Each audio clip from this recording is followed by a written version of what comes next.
तो हे class 6 good morning again बच्चों, कैसे हो आप लोग। आई होप आप सब बहुत अच्छे प्यारे होंगे, अपनी पढ़ाई में मस्त होंगे, जीवन में बस खुश होंगे। तो चलो आज की चैप्टर को स्टार्ट करते हैं। जैसा कि स्क्रीन पे देख पा रहे हो, ये आपके क्लास 6 बायोलॉजी का चैप्टर 5 है, ह्यूमन रेस्पिरेटरी सिस्टम। और आज की चैप्टर में हम लोग इस चैप्टर का जो एक्सप्लेनेशन है वो देखने वाले, इसका इंट्रोडक्शन देखने वाले। तो चलिए स्टार्ट करते हैं। बट एज यूजुअल गाइस, यदि आप चैनल पे नए हो तो वीडियो को लाइक करो, चैनल को सब्सक्राइब करो, अपने सभी दोस्तों में शेयर करो। और हाँ, वीडियो को पूरे एंड तक जरूर देखें ताकि पूरी जो कॉन्सेप्ट है वो आपको बहुत ही बेहतरीन और अच्छे ढंग से समझ में आए। जब लोग ब्रीदिंग करते हैं ना, ब्रीद इन करते हैं, ब्रीद आउट करते हैं, तो ये पूरी प्रोसेस है ब्रीद इन से लेकर के ब्रीद आउट तक का, इसे कहते हैं हम लोग रेस्पिरेशन।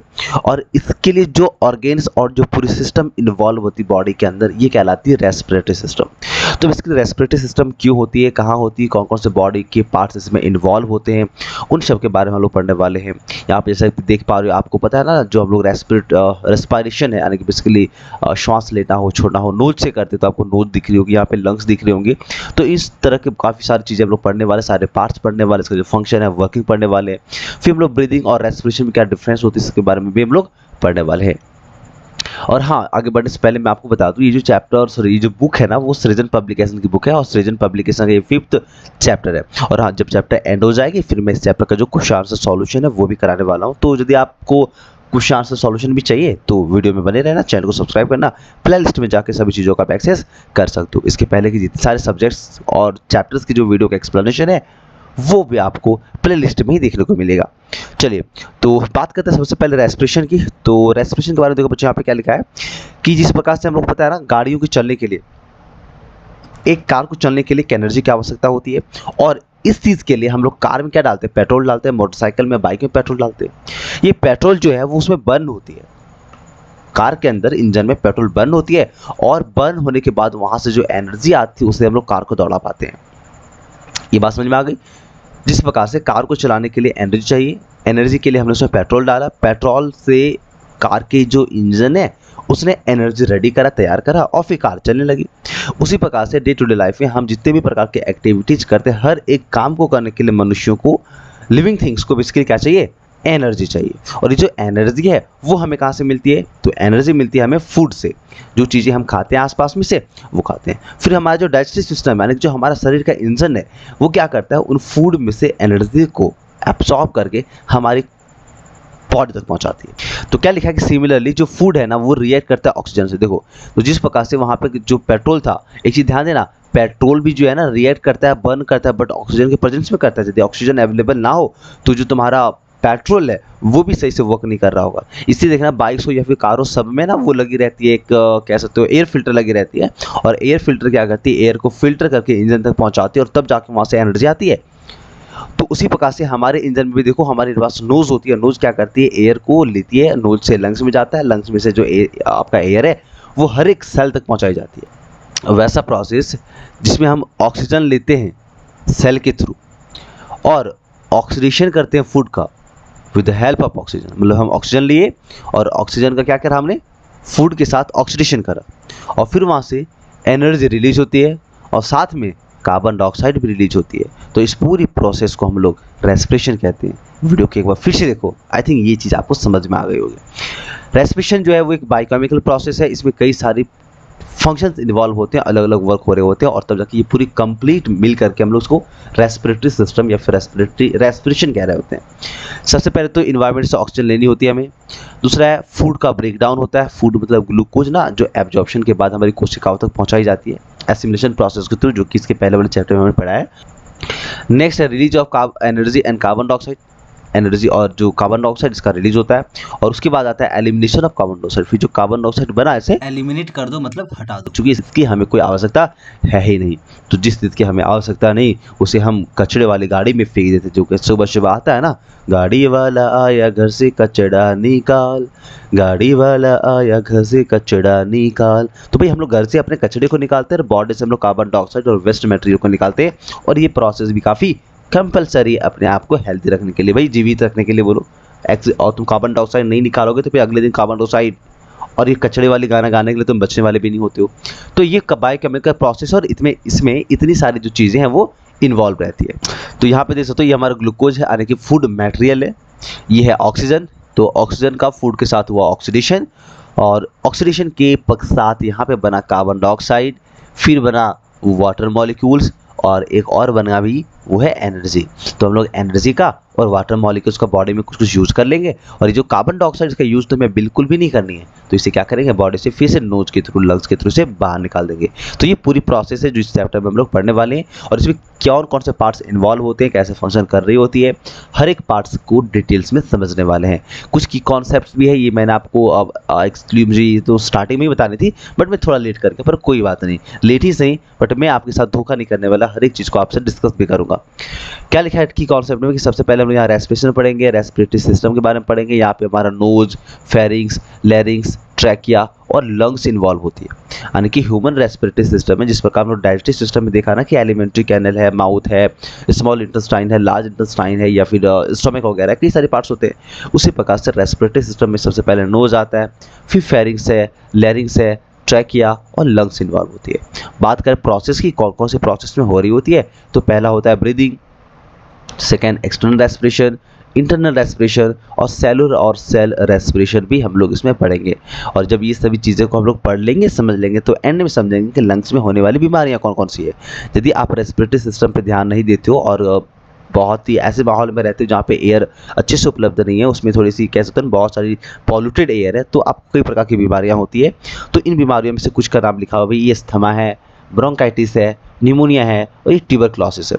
ये बीमारियाँ कैसे होती है, इन्हें ठीक कैसे किया जाए और कैसे इससे बचा जाए, इसके बारे में भी हम लोग चैप्टर में पढ़ेंगे, बट वो बिल्कुल नेक्स्ट में पढ़ेंगे, एंड में पढ़ेंगे। और अभी जो हम पढ़ने वाले बच्चों, आप सोच रहे होंगे यार क्या सर ये सब बताए थे, जा रहे हो मुझे काम की बात बताओ ना। चलो भाई आपको काम की बात बताते हैं। और काम की बात ये है कि ह्यूमन रेस्पिरेटरी सिस्टम के कौन कौन से पार्ट्स हैं जो इसमें इन्वॉल्व होते हैं, वो नाम बताओ। फिर बोलोगे सर जी मुझे तो नहीं पता, तो बच्चों मैं बताता हूँ। देखो सबसे पहले जो है श्वास तुम लेते कहाँ से हो, तो बच्चों बोलोगे सर ये तो हम नोज से श्वास लेते हैं। भाई आप नोज से श्वास नहीं लेते हो, नोज से ब्रीदिंग तो करते ही नहीं हो। नोज तो बेसिकली एक पैसेज है जो क्या करता है, एयर को अंदर जाने दे रहा होता है। ये लेना और देना का जो काम है वो किसी और का है। बोलोगे सर जल्दी से बताओ, मैं बड़ा एक्साइटेड हो रहा हूँ, ये तो बताओ भाई ये किसका है।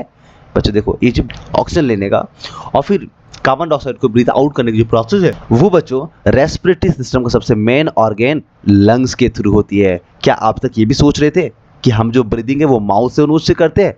नहीं, हम जो ब्रीदिंग है, ब्रीथ इन करनी हो या फिर आउट करनी हो, वो सिर्फ और सिर्फ लंग्स के थ्रू होती है। जिस प्रकार से आपने हार्ट के बारे में पढ़ा, पूरे हार्ट जो है ब्लड को पंप कर रहा होता है, उसी प्रकार से जो लंग्स है उस पूरे रेस्पिरेटरी सिस्टम को मैनेज करता है। उसी वही ऑक्सीजन को ब्रिंग करनी हो या फिर आउट करनी हो, वो सारा संभाल रहा होता है। इसके बाद आता है फेरिंग्स। मैंने आपको फेरिंग्स इसके पहले वाले चैप्टर में पढ़ाया है। जितने लोगों को अभी फेरिंग्स की मीनिंग याद आ रही है अरे तो कमेंट में बताओ, चूंकि इसके पहले वाले चैप्टर में डिस्कस करा है। जितने लोगों को याद है वो बताओ। हाँ मैंने लैरिंग्स के बारे में भी आपको बताया है। फिर आती है ट्रैकिया। चलो मैं आपको इमेज से अभी बता दूं। तो ये देखो हमारा इमेज है ह्यूमन लंग्स का। ये जो आपके चेस्ट के दोनों साइड रहती हैं इस प्रकार से, ये हाफ हाफ टू पार्ट्स में कटे हुए रहते हैं। ये हो गया पहला और ये सेकंड पार्ट है। और ऊपर से जो पाइप दिख रही है ना, इस पाइप को हम लोग कहते हैं ट्रैकिया, इसको विंड पाइप कहते हैं। ट्रैकिया जहाँ से जुड़ी हुई है उसे हम लोग लैरिंग्स कहते हैं। ये देखो पाइप आके इसमें ना कई भागों में ऐसे डिवाइड हो जाती है। तो डिवाइड होने के बाद इसे कहलाता है ब्रोंकस। फिर है ओरल कैविटी। ओरल कैविटी मतलब माउथ से भी हम लोग जो है एयर को ले सकते हैं। ये है नसल पैसेज, यानी कि ये जो नोज है जहाँ से हम लोग एयर लेते हैं, ये नोज आता है आपका नसल पैसेज। ओरल कैविटी और नसल पैसेज का वो पार्ट जहाँ पे ये दोनों मिली हुई रहती है बच्चों, उसे हम लोग कहते हैं फेरिंग्स। अच्छा मैं आपको इमेज और अच्छे से बताता हूँ। और अच्छी वाली इमेज कहाँ पे गई भाई, रेस्पिरेटरी सिस्टम। और ये देखो आपके पास इमेज दौड़ के आ गया। अच्छा ह्यूमन तो मैंने लिखा ही नहीं, इसको ह्यूमन डाल देता हूँ। हाँ अब देखो ना अच्छी अच्छी वाली इमेज जो है वो आपको यहाँ पे दिख रही हैं, इसको देखो। हाँ अब देखो, अब इसमें सभी पसलियाँ लंग्स के जो पार्ट्स हैं, जो ये ट्रैकिया की छोटी छोटी ब्रांचेज है, वो आपको अच्छे से दिख रही है। ये हो गया ट्रैकिया। ट्रैकिया मतलब विंड पाइप, जहाँ से नोज से जो विंड है वो हमारे फेफड़े तक आती है, तो बोलेंगे इसको विंड पाइप, यानी कि ट्रैकिया। अच्छा ये हमारा लंग्स का ना कटा हुआ पार्ट है। और ये लंग्स जो यहाँ पे है ये हमारी इस रिब के से, देखो आप ना चेस्ट को थोड़ी सी पुश करो, तो चेस्ट को पुश करने के बाद ना आपको कई सारी रिब हड्डियाँ नजर आती हैं। तो इस हड्डियों को हम लोग रिब्स कहते हैं। और इस रिब से प्रोटेक्टेड जो है पार्ट हमारा, वो हमारा लंग्स है। तो लंग्स देखो यहाँ रिब से कैसे प्रोटेक्टेड किया हुआ है। अब राइट साइड में क्या है, इस लंग्स को अच्छे से काट के आपको दिखाया गया कि इसके अंदर के हिस्से कैसे होते हैं। तो फर्स्ट सबसे पहले ऊपर में देखो आप, ये आपको ट्रैकिया नजर आ रही है। ट्रैकिया से नीचे देखो तो आपको यहाँ पर रिब्स, ये जो पीले पीले कलर के ये नज़र आ रही है, रिब्स के अंदर लंग्स नज़र आ रही है। तो ये तो आपको दिख गया। अब मैं राइट साइड आता हूँ, मीन्स लेफ्ट साइड। यहाँ पे क्या लिखा है कि ये ब्रोंकस, ब्रोंकस मतलब ये जो विंड पाइप आती है और विंड पाइप आने के बाद ना ये डिवाइड हो जाती है, कई पार्ट्स में डिवाइड हो जाती हैं। तो ये जो ब्रांचेज जैसी बन रही है ना, इसे हम लोग ब्रोंकस कहते हैं। और ये ब्रांच आगे जाके और छोटे छोटे पार्ट्स में बढ़ जाती हैं, इसी को हम लोग ब्रोंक्यूल्स कहते हैं। ये हो गया ब्रोंकस, और इसके आगे यदि सब डिवाइड हो गया कई सारे हिस्सों में तो उसे बोलेंगे ब्रोंक्यूल्स। और नीचे आपको डायफ्राम दिख रहा होगा, एक मसल्स होती है, ये क्या करती है, लंग्स को पुश करने काम करती है। भाई देखो, लंग्स में से एयर निकालनी है या फिर लंग्स में से एयर, लंग्स में एयर लेनी है, तो ये जो डायफ्राम है ना बहुत इंपॉर्टेंट रोल प्ले करता है। डायफ्राम क्या होता है, चेस्ट के नीचे से आती है और वो क्या करती है, और लंग्स को पुश करती है। तो लंग्स को पुश करने के बाद लंग्स जो है वो सिकुड़ जाता है, और जैसे ही लंग्स सिकुड़ा तो उसके एयर, उसके अंदर का जो एयर है वो अपने आप बाहर आ जाता है। इसको ऐसा समझो ना, यदि आपके हाथ में एक बोतल है तो बोतल को आप पुश करोगे तो बोतल के अंदर जो एयर है वो बाहर आती है, और यदि बोतल को फिर से वापस ऐसे पुश करो कि वो फैल जाए तो उसके अंदर हवाएं अंदर आ जाती है। ठीक उसी प्रकार से ये लंग्स है, डायफ्राम उसको एक बार दबा रहा होता है, उसको चपका रहा होता है, और एक बार एक फुला रहा होता है। जैसे ये चिपकता है एयर बाहर निकल जाती है, और जब डायफ्राम नीचे की तरफ आता है और लंग्स को फैला देता है, एयर जो है वो इसमें वापस आ जाता है। तो भाई ये जो प्रक्रिया है वो लगातार चल रही होती है, और हमारा जो रेस्पिरेशन है वो हो रहा होता है। आई थिंक चीज़ें समझ में आ रही होगी ना आपको। ओके, चलिए बच्चों आगे बढ़ते हैं और रेस्पिरेटरी सिस्टम के हर एक पार्ट्स की जो फंक्शन है इसे पढ़ते हैं। तो फर्स्ट में आप यहाँ पे देख पा रहे हो, ये हमारा फर्स्ट जो ऑर्गन है वो नोज है। ये क्या करता है, we breathe air through nose और नॉस्ट्रिल। हम लोग नोस्ट्रिल और नोज के थ्रू एयर को लेते हैं। नॉस्ट्रिल ओपन इनटू नसल पासेज, जो नॉस्ट्रिल है वो नसल पासेज में ओपन होती है। नसल पासेज मतलब जो हमारा कह सकते हो फेरिंग्स है वहाँ तक पहुँचती है। इन द नसल पैसेज एयर इज फिल्टर, और देखो नसल पैसेज में जो एयर है वो फिल्टर होती है, वार्म्ड होती है, and moistened before entering the lungs. मैं आपको नसल पैसेज की इमेज एक बार फिर से दिखाता हूँ। ये बच्चों यहाँ पे देखो, ये है हमारा नसल पैसेज, इसे मैं मिटा के दिखाऊँ। हाँ, ये देखो सबसे ऊपर में आपको यहाँ पे नसल पैसेज नज़र आ रही है। ये जो नसल पैसेज होती है ना, इसके अंदर बहुत सारी चिपचिपा पार्ट्स होती है, अंदर में रुइयाँ होती है, पतले पतले बाल्स होते हैं। तो ये क्या करते हैं, एयर अंदर जाने के बाद जो चिपचिपा पदार्थ है उसमें डस्ट मटेरियल चिपक जाती है, तो एयर को फिल्टर करने का काम जो बच्चों वो हमारा नसल पैसेज का है। नेक्स्ट नोज के बाद जो पार्ट्स है वो है फेरिंग्स, और फेरिंग्स बच्चों देखो क्या है, ये कॉमन पैसेज है। मैंने आपको इसके पहले वाले पार्ट में बताया था ना, पहले वाले चैप्टर में, कि जो फूड पाइप है माउथ से जाने वाला, और जो ऊपर से हमारा नोस्ट्रिल आता है, ये दोनों ना एक जगह मैच कर जाते हैं, मिल जाता है। तो ये जो हिस्सा होता है इसे हम लोग कहते हैं pharynx. The opening of trachea, इसे हम लोग ग्लॉटिस कहते हैं। ये जो ट्रैकिया हो रही थी ना, यानी कि नीचे से जो हमारा आ रहा है, जो लंग्स में एयर को लेके जाने वाला पार्ट है उसे ट्रैकिया कहते हैं, यानी कि हमारा विंड पाइप होती है। और एक और पाइप यहाँ पे जुड़ी रहती है जो कि रहता है ओशिफेगस, और ये क्या करता है, हमारे भोजन को स्टोमक तक पहुंचाता है। फेरिंग से लंग्स तक लाने वाला जो पाइप है उसे हम लोग बोलते हैं विंड पाइप या फिर ट्रैकिया, और ये जो हिस्सा है इसे हम लोग कहते हैं ओशिफेगस। बट ये सब जहाँ पे मैच यहाँ पे ना जुड़ा हुआ रहता है उसे लोग फेरिंग्स कहते हैं। तो फेरिंग्स बेसिकली कॉमन पैसेज है, और जो ट्रैकिया का ओपनिंग है उसे हम लोग ग्लूटिस कहते हैं। फेरिंग्स जो है वो मस्कुलर फ्लैप कॉल एपिग्लॉटिस से प्रोटेक्टेड रहता है, हालांकि यहाँ पे कह सकते हो एपिग्लॉटिस लगी हुई रहती है, ताकि देखो इधर आने की वाली पाइप और ये जो स्टोमक में जाने वाली पाइप वो दोनों एक ही पास में रहते हैं। तो मान लो जब हमने कभी फूड को लिया या फिर एयर को लिया, तो ये हो सकता है ना कि एयर हमारा लंग्स में ना जाकर स्टोमक में पहुंच जाए, और जो भोजन था वो स्टोमक में ना जाकर के लंग्स में पहुंच जाए। तो इसकी प्रोटेक्शन के लिए एक मस्कुलर फ्लैप लगी हुई रहती है यहाँ पे, जिससे हम लोग कहते हैं एपिग्लॉटिस। चलो आगे बढ़ते हैं। फेरिंग्स के बाद बच्चों हमारा नेक्स्ट जो पार्ट है वो है लैरिंग्स। लैरिंग्स एक्चुअली में वो ना अपर पार्ट है ट्रैकिया का, यानी कि ट्रैकिया जो मैंने आपको बताया ना, यहाँ पे देखो ये जो ट्रैकिया है, ट्रैकिया क्या करती है, इसे विंड पाइप कहते हैं। ये फेरिंग से अथवा नसल पैसेज से एयर को लेकर लंग्स तक पहुंचती है, और इसी लैरिंग्स का जो अपर वाला पार्ट है उसे हम लोग बच्चों ट्रैकिया कहते हैं। इसे वॉइस बॉक्स भी कहते हैं, और इसे एडम्स एप्पल भी कहते हैं। इसको ऐसा समझो, आप ना अपने गर्दन पे हाथ डालो, गर्दन पे हाथ डालने के बाद जहाँ से पुश करने के बाद आपकी आवाज़ चेंज हो जा रही है, या फिर बोलो गर्दन पे फ्रंट से हाथ डालने के बाद थोड़ी सी ना कहीं पे आपको फुट इस विंड पाइप में थोड़ी सी उठा हुआ स्थान दिख रहा है क्या, थोड़ा सा उभरा हुआ स्थान, थोड़ा सा ऊंचा स्थान विलारी है क्या बच्चों आप लोगों को। अच्छा, इसको दबाने नहीं तो आवाज़ चेंज हो जाएगी। तो ये जो पार्ट है जो थोड़ी सी उभरा उभरा सा आपको लग रहा है, इसे ही हम लोग कहते हैं एडम्स एप्पल। और ये जो एडम्स एप्पल बच्चों होती है, ये ट्रैकिया का अपर वाला पोर्शन होता है। ये वाली आवाज़ आपको बच्चों कैसी लगी जरूर बताना। चलो, तो ये भाई ट्रैकिया हो गया। It is sound producing organ. अच्छा हाँ, साथ ही साथ ये जो साउंड प्रोड्यूस करने वाली ऑर्गन है वो हमारा वॉइस बॉक्स और एडम एपल्स होती है। तो ये क्या कर रहा है, लैरिंग्स को कनेक्ट भी कर रहा है और साथ ही साउंड्स को प्रोड्यूस भी कर रहा है।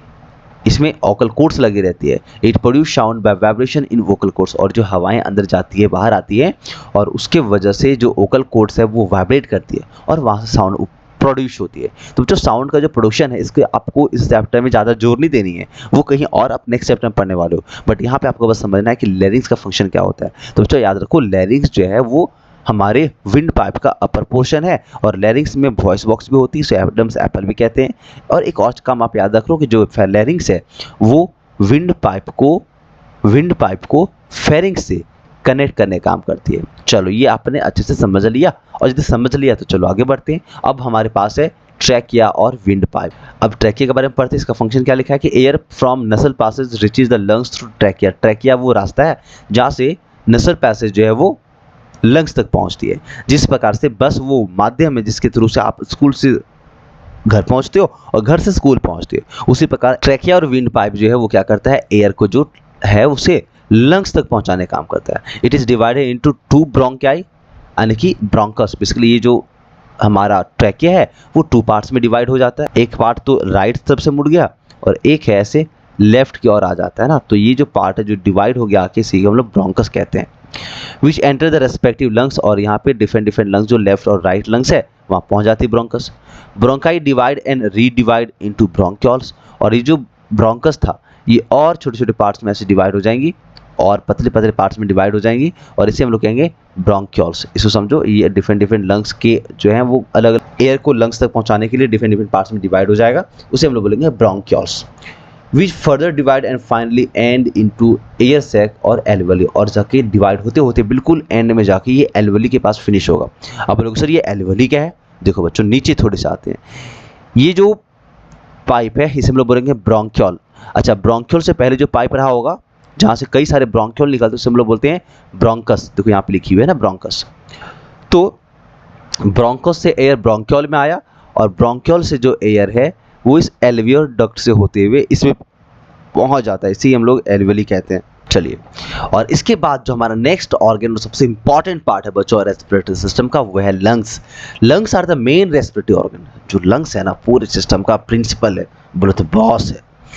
They are a pair of spongy highly elastic and bag like structure. इसकी स्ट्रक्चर कैसी होती है, तो ये बहुत स्पॉन्जी है। स्पॉन्जी मतलब रुई की तरह बहुत सॉफ्ट है। हाईली इलास्टिक, बहुत ज़्यादा इलास्टिक, यानी कि स्ट्रेचेबल है, फैल भी सकता है।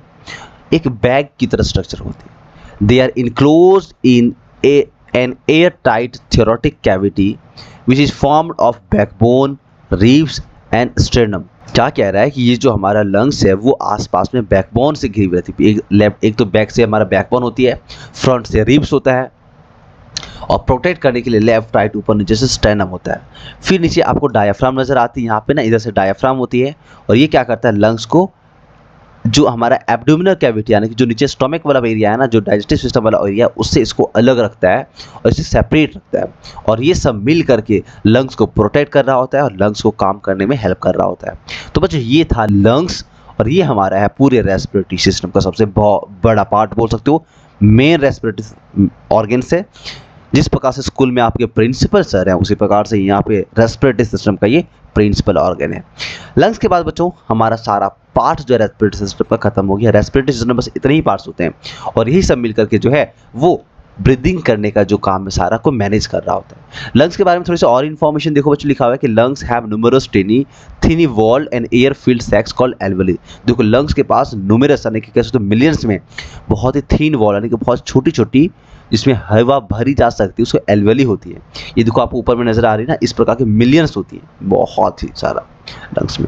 और ये क्या करती है, there are about 750 million alveoli in lungs. देखो 750 million, 1 million equal to 10 lakh. आप इसे याद रखना, 1 मिलियन इक्वल टू 10 लाख। आप ना अक्सर यूट्यूब वगैरह में इसको आपने देखा होगा, और ये आजकल तो भाई एक ट्रेंड सी बन गई है, आजकल कोई भी चीज़ों को मेजर करनी तो लाख 2 लाख में बात नहीं करते, डायरेक्ट मिलियन में बात करते हैं। Represent in large surface area for exchange of gases. और ये क्या करता है, बहुत बड़ी सरफेस एरिया लंग्स को प्रोवाइड करती है ताकि शॉर्ट टाइम में बहुत ही ज़्यादा अमाउंट में जो एयर है उसकी ट्रांसफ़र हो सके और बॉडी के हर एक सेल तक जो एनर्जी है, जो हमारा कह सकते हो ऑक्सीजन है, वो पहुँचाई जा सके। The surface of alveoli is covered with a fine network of blood capillaries. और इसका जो सरफेस है ना, आपको मैंने बताया जो कैपिलरीज हैं, यानी कि जो हमारा एल्वेलीज हैं उसके बाहर से कैपिलरीज होती है, यानी कि पतली पतली नसें होती है, ब्लड कैपिलरीज कहते हैं उसे। व्हेन वी ब्रीथ, जब हम लोग ब्रीथ इन करते हैं ना, मतलब श्वास हमने ले लिया, तो जो श्वास में एयर है वो एल्वेली के पास पहुंचेगा पाइप से होकर के, यानी कि ब्रोंक्योल से होकर के, और जो एल्वेली है वो फ्रेश एयर से फिल हो जाता है, भर जाता है। जो ऑक्सीजन है वो अब इन एल्वेली से होते हुए धीरे धीरे एब्जॉर्ब हो जाती है ब्लड में, ब्लड कैपिलरीज में एब्जॉर्ब हो जाती है। और इस ब्लड में एब्जॉर्ब होने के बाद जो ब्लड है इस ऑक्सीजन को ले जाती है सेल के पास। अब कोशिकाएं क्या करती, सेल क्या करती, उस ऑक्सीजन का यूज़ करती है, अपने लिए एनर्जी बनाती है और फिर कार्बन डाइऑक्साइड वो रिलीज करता है। और फिर ये जो कार्बन डाइऑक्साइड है वो उन कोशिकाओं से होते हुए ब्लड में एब्जॉर्ब होता है और ये ब्लड जो है कार्बन डाइऑक्साइड को फिर से लंग्स में पहुंचा देता है। ओके, तो बच्चों आज की इस वीडियो में हमने इसका पूरा जो इंट्रोडक्शन वो पढ़ लिया, इसके सारे पार्ट्स पढ़ लिए, और नेक्स्ट वीडियो में बच्चों हम लोग कोशिश करेंगे इस चैप्टर को एंड करने की, और इसके बाद यानी जो नेक्स्ट वीडियो वहाँ पे हम लोग प्रोसेस ऑफ रेस्पिरेशन पढ़ेंगे। चलो बच्चों आज की इस वीडियो को यहीं पे एंड करते हैं, मिलते हैं नेक्स्ट वीडियो में, तब तक के लिए जय हिंद जय भारत।